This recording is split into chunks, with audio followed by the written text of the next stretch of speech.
Nagka-build up sa bahagi ng North Luzon Expressway o NLEX ngayong umaga, partikular sa may zipper lane paglampas ng Bocaue Toll Plaza. Live mula sa Bocaue, Bulacan, may unang balita si EJ Gomez. EJ. Igan, good morning. Bantay trapiko tayo ngayong umaga dito sa Bocaue, Bulacan. May ilan na ngayong araw pinili lumuwas mula sa mga probinsya matapos ang mahabang holiday break.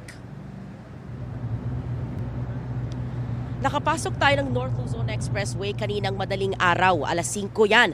Hindi pa gaanong mabigat ang traffic pero may zipper lane na binuksan para sa mga sasakyang pabalik ng Maynila. Ilang minuto lang ang lumipas, nagkaroon na ng bahagyang traffic buildup at nagsimulang gawing dalawang linya ang zipper lane sa Bocaue exit. Mag-aalas 6 ng umaga, mas dumami na ang mga sasakyan, partikular sa simula ng zipper lane paglampas ng Bocaue Toll Plaza ng NLEX. Nagtuloy-tuloy yan pagsapit ng alas 6:30 kanina. Igan, hindi pa ganun ka-stressful yung pagbiyahe dito sa NLEX, no? Partikular yung pabalik ng Maynila. Ito mga sasakyan dito sa may toll plaza, agad naman nakakapasok. Wala namang gaano pang pila. At kung sakali naman na magkaroon pa ng traffic buildup, no, sa mga susunod na oras, ay may nakaabang naman na isa pang zipper lane sa may southbound lane bago mag-Bocaue exit dito sa North Luzon Expressway. Yan muna ang latest mula po dito sa Bocaue, Bulacan. EJ Gomez, para sa GMA Integrated News. Ngayong balik trabaho na, maraming empleyado, oras ang binilang ng ilan para lang makasakay ng bus o jeep sa Commonwealth Avenue sa Quezon City. Live mula sa Quezon City, may unang balita si James Agustin. James. Ivan, good morning. Kanya-kanya ng diskarte yung mga pasahero dito sa Commonwealth Avenue para makasakay lang ngayong umaga. Punuan na kasi at mabilis na napupuno yung mga bumabiyahe dito, lalo na yung mga jeep at bus. Ngayong back to work na ang marami matapos ang holiday season. Mag-aalas 5 pala ng umaga, punuan na ng mga pasahero ang ilang bus at modern jeep sa Commonwealth Avenue sa area ng Philcoa. Ang ibang pasahero nakatayo na para lang makasakay. Hindi rin maiwasan na mapatakbo ang ilan. Maaga rin na puno ang mga tradisyonal na jeep. May mga nakasabit pa nga sa estribo. Ang pasaherong si Charlton galing San Jose del Monte, Bulacan at umalis doon alas 3 sa madaling araw. Mabilis ang biyahe hanggang Philcoa sa Quezon City, pero pahirapan na raw ang pagsakay niya papuntang West Avenue.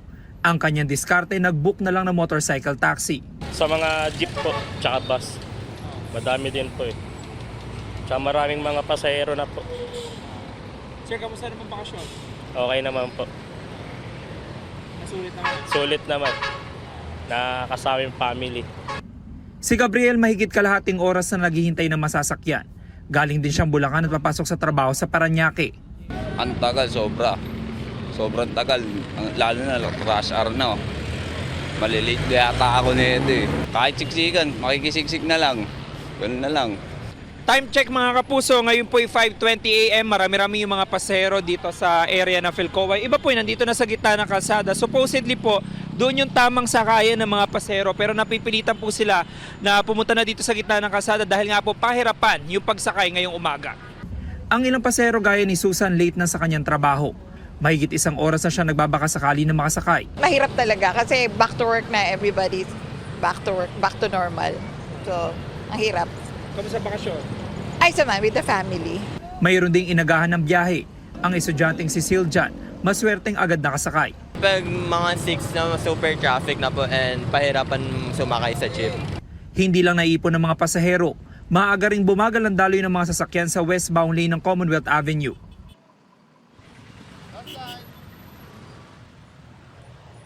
Samantala, ngayon po pasado alas 7 ng umaga, marami-rami pa rin yung mga pasahero na naghihintay ng masasakyan dito sa area ng Philcoa sa Commonwealth Avenue. Pero dahil may mga tao na po ng MMDA na nagbabantay dyan, ay nandun na sila sa tamang sakayan. At silipin naman po natin yung lagay ng trapiko dito sa kaba ng Commonwealth Avenue. Westbound lane po ito, nakikita nyo, mga sasakyan na patungo sa Elliptical Road. Kanina pa po mabagal yung usad niyan. Simula pa alas 5 ng umaga. Doon man po sa eastbound lane na patungo sa area ng Fairview ay maluwag yung traffic situation ngayong umaga. Yan muna ang unang balita mula po dito sa Quezon City. Ako po si James Agustin para sa GMA Integrated News. At kanina po, nagkaka-traffic na rin sa bahagi ng EDSA Pasay. Ngayong pasado alas 7 ng umaga, silipin natin kung tumindi pa ba ang traffic. May unang balita live. Si Bea Pinlac. Bea, kumusta dyan? Ivan, limitado na nga ang oras ng pagkukumpuni rito sa EDSA, pero kahit mabawasan man ang oras ng rehabilitation, pareho pa rin ang pangamba ng ilang motorista at commuter na nakausap natin, lalo na ngayon na balik trabaho at balik eskwela ng marami sa atin, at yun ang mas malalang traffic. Simula ngayong araw, imbes na 24 oras, 10 p.m. hanggang 4 a.m. na lang ang schedule ng EDSA rehabilitation. Ito'y para raw maiwasan yung mapalala pa ang traffic na namemerwisyo na sa maraming motorista, lalo na kapag rush hour. Kahapon, muling binuksan ang bahagi ng EDSA busway na naunang isinara para sa rehabilitation noong holiday season. Wala na ring saradong lanes para sa mga ordinaryong motorista. Pero bukas man o hindi, ang sumalubong sa mga kapuso nating back to school o back to work ngayong unang Monday morning ng 2026, hindi nakakagulat, traffic. Grabe, haran yung ginawang traffic niyan. Talagang ang daming taong inabala. Kung kailang special holiday, saan nila sinabay, di ba? Mas matindi siguro. Kasi nung nakaraan niya, special holiday, kukunti lang yung Di ba? Ano pa kaya kung ngayon sabayan ng mga estudyante pa, Sobrang traffic po. Dahil may ginagawang daan sa EDSA, malilate kami sa trabaho, maaga na lang po kami alis. Ivan, silipin natin yung sitwasyon dito ngayon sa EDSA Pasay. Southbound ay medyo maluwag-luwag pa yung daloy ng mga sasakyan. Pero doon naman sa kabila, pa northbound yan, papuntang Makati hanggang Caloocan, ay asahan na po yung medyo masikip na daloy ng mga sasakyan. Lalo na kapag dadaan po kayo dito sa intersection, dito sa may Taft Avenue. Yan muna ang unang balita mula rito sa Pasay City. Bea Pinlac para sa GMA Integrated News. Kay araw, inaasang pipirmahan ni Pangulong Bongbong Marcos ang 6.793 trillion pesos na budget para sa 2026. Pero isang grupo at ilang kongresista may mga kinu-question pa ring alokasyon sa budget. May unang balita si Mav Gonzalez. Nakatakdang pirmahan ni Pangulong Bongbong Marcos ang 6.793 trillion peso 2026 national budget. Sabi ng grupong bayan, ang budget anilay para lang sa mga kurakot na political dynasty, mambabatas, pinapaborang kontraktor at mga kapitalista. Sa National Expenditure Program pa lamang daw ng Pangulo, marami ng discretionary at lump sum item at mga allocable. Dinagdagan pa ito ng anilay pork barrel at patronage funds ng Kongreso. Tinukoy ng bayan ang 243 billion pesos na unprogrammed appropriations, 200 billion na soft pork na nakalagay sa mga programa tulad ng AIX, MAIFIP at TUPAD, bilyong-bilyong pisong halaga ng infrastructure projects at 11 billion na confidential at intelligence funds. Anila, kung may ilang item man na i-veto ang Pangulo, naniniwala silang ito ay para lang pakalmahin anila ang publiko, hindi para ireporma ang pambansang pondo. Kukwestiyonin din ni Caloocan City 2nd District Representative Edgar Erice sa Korte Suprema kung may unprogrammed appropriation sa budget. Ipupush ko yun. Kung hindi ibibito ng presidente, yun para magkaroon na ng definite na decision ang Korte Suprema tungkol dito sa mga unprogrammed appropriations. Yan yung aking purpose na questioning yan sa Korte Suprema para kung deklarang unconstitutional, hindi na magagamit yan sa mga susunod pa. Napakalaki raw kasi ng unprogrammed appropriations o yung mga wala pang tukoy na pagkukunan ng pondo. May mga inilagay dyan sa unprogrammed appropriations na dapat sana sa program appropriations na ilagay. Gayunman, sabi ni Erice, mas madaling bantayan ang 2026 budget. Compared to the 3 previous years' budget, ang 2026 budget ay malayo na mas maayos.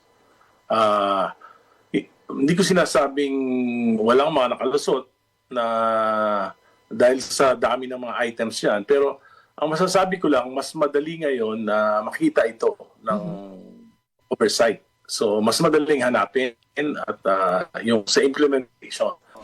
Ipinost naman ni Batangas 1st District Representative Leandro Leviste sa Facebook ang summary ng 2026 budget ng Kamara. Dati na niyang kwinestyon ang 18 billion na nakalaan para sa MOOE o Maintenance and Other Operating Expenses ng mga kongresista. Bagaman bahagi raw nito ay makatwiran, gaya ng pambayad ng supplies at utilities, malaking bahagi raw nito ay napupunta sa mga gastusing walang resibo kaya mahirap suriin. Ayon kay Leviste, nasa 47 million pesos ito kada kongresista.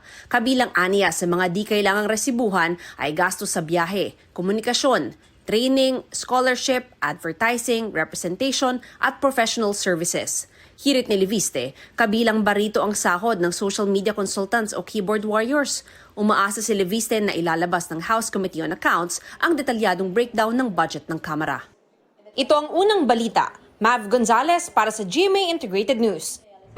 Handa na raw ang ilang grupo na maghain ng panibagong impeachment complaint laban kay Vice President Sara Duterte.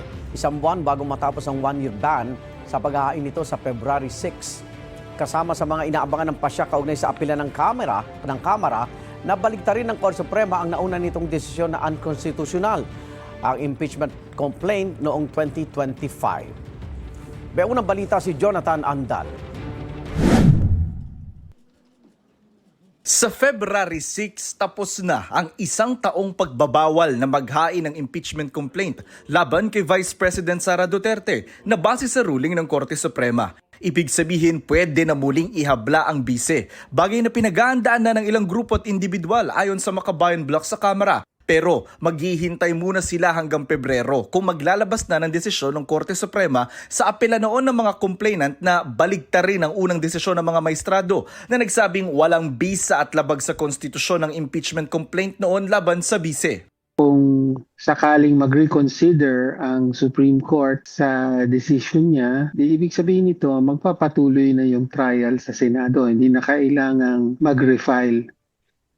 Pero kung sakaling hindi pa lumabas ang desisyon by February, then mag-uusap yung mga complainants at malamang mag-decide na mag-refile. Ayon kay Representative Antonio Tino, sa posibleng bagong impeachment complaint, mananatiling grounds ang umano'y maling paggamit ng bise sa kanyang confidential at intelligence funds. Pero pinag-aaralan din kung idaragdag ang testimonya ni Ramil Madriaga, ang nagpakilalang dating civilian intelligence agent ni na VP Sara at dating Pangulong Rodrigo Duterte at nagsabing pinondohan ng mga drug dealer at pogo ang election campaign noon ng bise. May mga binanggit doon na maaaring kaugnay sa paggamit sa confidential and intelligence funds. Noong 2025, umabot sa 215 congressmen ang pumirma sa impeachment ng bise. Maaabot pa rin kaya ang ganitong numero? Tingin ko makakuha pa rin ito ng 1/3 support. No? Dapat lang dahil nananatiling valid, legitimate at nangangailangan ng pananagutan yung tanong ng mga kababayan natin, no? Anong nangyari doon sa confidential funds? Pero kung hindi na makuha ang 1/3, nagbago na ba ang ihip ng hangin? Sinusubukan pa namin kunin ang panig ni VP Sara. Pero sabi niya noong Desyembre, hindi na niya ito ay kinagulat at tinawag itong bargaining chip para sa 2026 national budget. Itong unang balita, Jonathan Andal para sa GMA Integrated News. Gusto mo bang mauna sa mga balita? Mag-subscribe na sa GMA Integrated News sa YouTube at tumutok sa unang balita.